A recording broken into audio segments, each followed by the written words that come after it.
اور ہم نے داؤد اور سلیمان کو علم بخشا، اور انہوں نے کہا کہ اللہ کا شکر ہے جس نے ہمیں اپنے بہت سے مومن بندوں پر فضیلت دی۔ اور سلیمان داؤد کے قائم مقام ہوئے اور کہنے لگے کہ لوگوں، ہمیں اللہ کی طرف سے پرندوں کی بولی سکھائی گئی ہے اور ہر چیز عنایت فرمائی گئی ہے، بے شک یہ اس کا خاص فضل ہے۔ اور سلیمان کے لیے جنوں اور انسانوں اور پرندوں کے لشکر جمع کیے گئے اور پھر ان کی جماعتیں بنائی گئیں، یہاں تک کہ جب چیونٹیوں کے میدان میں پہنچے تو ایک چیونٹی نے کہا کہ چیونٹیوں، اپنے اپنے بلوں میں داخل ہو جاؤ، ایسا نہ ہو کہ سلیمان اور اس کے لشکر تم کو کچل ڈالیں اور ان کو خبر بھی نہ ہو۔ تو وہ اس کی بات سے ہنس پڑے اور کہنے لگے کہ اے پروردگار، مجھے توفیق عنایت کر کہ جو احسان تو نے مجھ پر اور میرے ماں باپ پر کیے ہیں ان کا شکر کروں اور ایسے نیک کام کروں کہ تو ان سے خوش ہو جائے، اور مجھے اپنی رحمت سے اپنے نیک بندوں میں داخل فرما۔ اور جب انہوں نے پرندوں کا جائزہ لیا تو کہنے لگے، کیا سبب ہے مجھے ہدہد نظر نہیں آتا؟ کیا کہیں غائب ہو گیا ہے؟ میں اسے سخت سزا دوں گا یا ذبح کر ڈالوں گا یا میرے سامنے اپنی بے قصوری کی واضح دلیل پیش کرے۔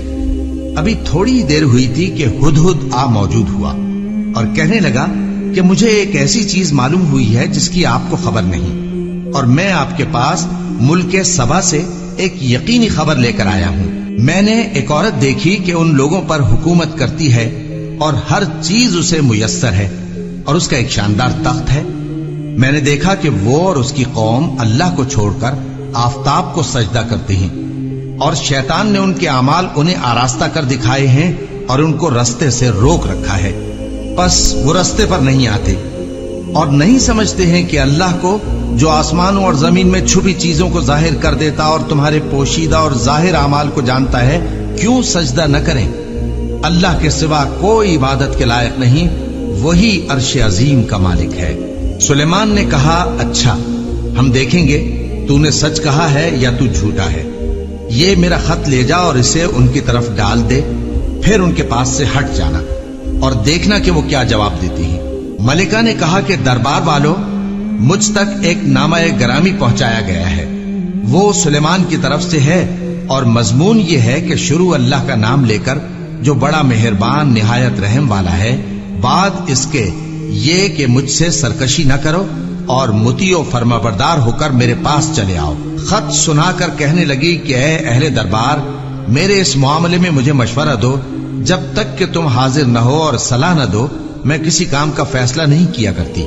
وہ بولے کہ ہم بڑے زوراور اور سخت جنگجو ہیں، اور حکم آپ کے اختیار میں ہے، تو جو حکم دیجیے گا اس کے انجام پر نظر کر لیجیے گا۔ اس نے کہا کہ بادشاہ جب کسی شہر میں داخل ہوتے ہیں تو اس کو تباہ کر دیتے ہیں اور وہاں کے عزت والوں کو ذلیل کر دیا کرتے ہیں، اور اسی طرح یہ بھی کریں گے۔ اور میں ان کی طرف کچھ تحفہ بھیجتی ہوں اور دیکھتی ہوں کہ قاصد کیا جواب لاتے ہیں۔ پس جب قاصد سلیمان کے پاس پہنچا تو سلیمان نے کہا، کیا تم مجھے مال سے مدد دینا چاہتے ہو؟ سو جو کچھ اللہ نے مجھے عطا فرمایا ہے وہ اس سے کہیں بہتر ہے جو تمہیں دیا ہے۔ حقیقت یہ ہے کہ اپنے تحفے سے تم ہی خوش ہوتے ہوگے۔ ان کے پاس واپس جاؤ، اب ہم ان پر ایسے لشکر لے کر حملہ کریں گے جن کے مقابلے کی ان میں طاقت نہ ہوگی، اور ان کو وہاں سے بے عزت کر کے نکال دیں گے اور وہ ذلیل ہوں گے۔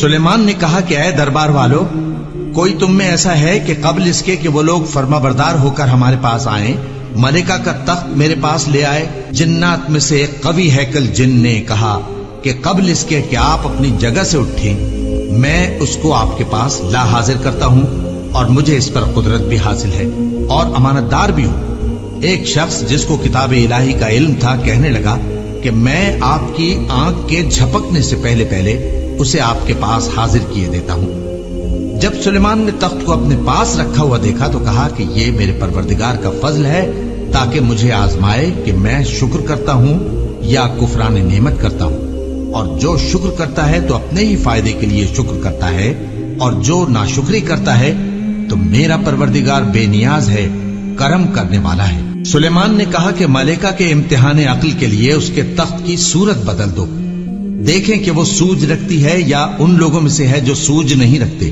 پھر جب وہ آ پہنچی تو پوچھا گیا کہ کیا آپ کا تخت بھی اسی طرح کا ہے؟ اس نے کہا کہ یہ تو گویا ہو بہو وہی ہے۔ اور ہم کو اس سے پہلے ہی سلیمان کی عظمت و شان کا علم ہو گیا تھا، اور ہم فرمانبردار ہیں۔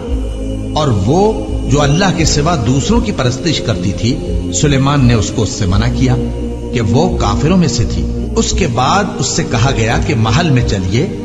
جب اس نے اس کے فرش کو دیکھا تو اسے پانی کا حوض سمجھا اور کپڑا اٹھا کر اپنی پنڈلیاں کھول دی۔ سلیمان نے کہا، یہ ایسا محل ہے جس کے نیچے بھی شیشے جڑے ہوئے ہیں۔ وہ بول اٹھی کہ پروردگار، میں اپنے آپ پر ظلم کرتی رہی تھی، اور اب میں سلیمان کے ساتھ اللہ رب العالمین پر ایمان لاتی ہوں۔